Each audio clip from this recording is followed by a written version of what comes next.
নমস্কার বন্ধুরা, আমিও বাঙালি রান্নাঘরে সবাইকে স্বাগত জানাচ্ছি। আবার একটা রেসিপি আপনাদের মাঝখানে শেয়ার করতে চলেছি, সেটা হচ্ছে ভাজা পুলি। তাহলে চলুন দেখে নেওয়া যাক আজকের রেসিপি। একটা পাত্রের মধ্যে আমি কিছুটা পরিমাণে ময়দা ভালোভাবে ময়াম দিয়ে মেখে নিয়েছি। আজকে কিন্তু কোনো চালের গুঁড়ো দিয়ে আমি পুলিটা বানাবো না, ময়দাটা দিয়েই বানাবো। তার জন্য ময়দাটা সুন্দরভাবে মেখে নিয়েছি। আর এদিকে কিন্তু এই যে নারকেল, ছোটো সাইজের একটা নারকেল কুড়িয়ে নিয়েছি। এটা কিন্তু কোনো পাক দেব না, এটা এখন চিনি দিয়ে হালকা করে মেখে নেব। তারপরে কিভাবে পুলিটা বানাবো সেটা আপনাদের মাঝখানে শেয়ার করব। আমি চিনি দিয়ে এটা একটু মেখে নিচ্ছি হাত দিয়ে। এটা কোনো পাক দেব না, এরকমভাবে হালকাভাবে চিনি দিয়ে নিলাম। যে যেরকম মিষ্টি খেতে পছন্দ করেন সেরকমভাবে এখানে একটু চিনি দিয়ে নেবেন। ভালোভাবে এই যে মেখে নিয়েছি। এবার আমি পুলিগুলো শেপ দিয়ে নেব। হাতটা ভালো করে ধুয়ে পরিষ্কার করে নিয়েছি। এখন আমি একটু লেচির মতন কেটে নিচ্ছি। দু হাতের তালুর মাঝে নিয়ে গোল করে নিলাম।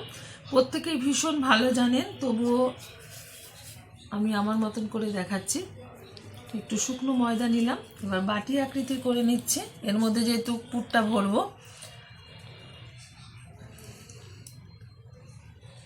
পুরটা ভরে দিলাম। যত বেশি পুর ভরা যাবে ততই কিন্তু ভালো লাগবে খেতে, কামড়ে কামড়ে নারকেলটা পড়লে।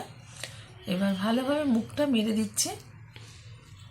আপনারা যে যেরকম ডিজাইন পারেন সে সেরকমভাবে ডিজাইনটা করে নেবেন। আমি এরকমভাবে ডিজাইনটা করে নিচ্ছি।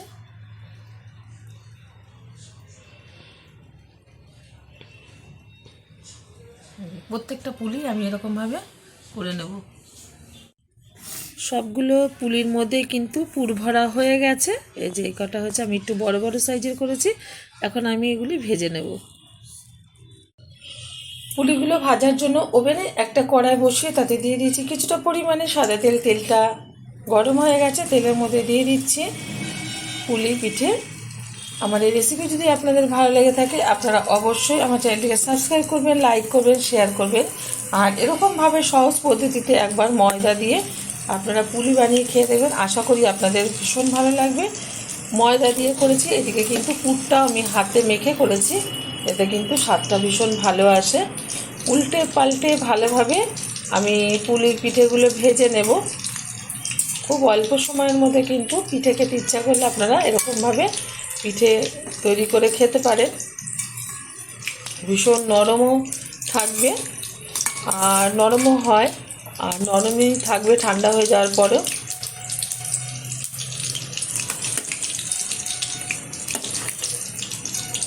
এটা ময়াম দিয়ে কিন্তু তারপরে মাখতে হবে, যেরকম আমরা লুচি বা পরোটার জন্য যেরকম ময়াম দিয়ে থাকি ওরকমভাবে ময়াম দিয়ে কিন্তু আমি এটা মেখে নিয়েছি। উল্টে পাল্টে ভালোভাবে ভেজে নিচ্ছে। পুলি পিঠেগুলো কিন্তু সুন্দরভাবে আমি ভেজে নিয়েছি। আর এদিকে আমার ছেলে দেখো লাইটিং করা শুরু করে দিয়েছে, হাতের মধ্যে লাইট নিয়ে। বন্ধ করো। ভালোভাবে কিন্তু পিঠেগুলো আমি ভেজে নিয়েছি আর হয়ে গেছে। তুলে নিচ্ছি একটা পাত্রে। আপনারা অবশ্যই ট্রাই করবেন। দেখা হবে পরের ভিডিওতে নতুন কোনো রেসিপি নিয়ে। ধন্যবাদ।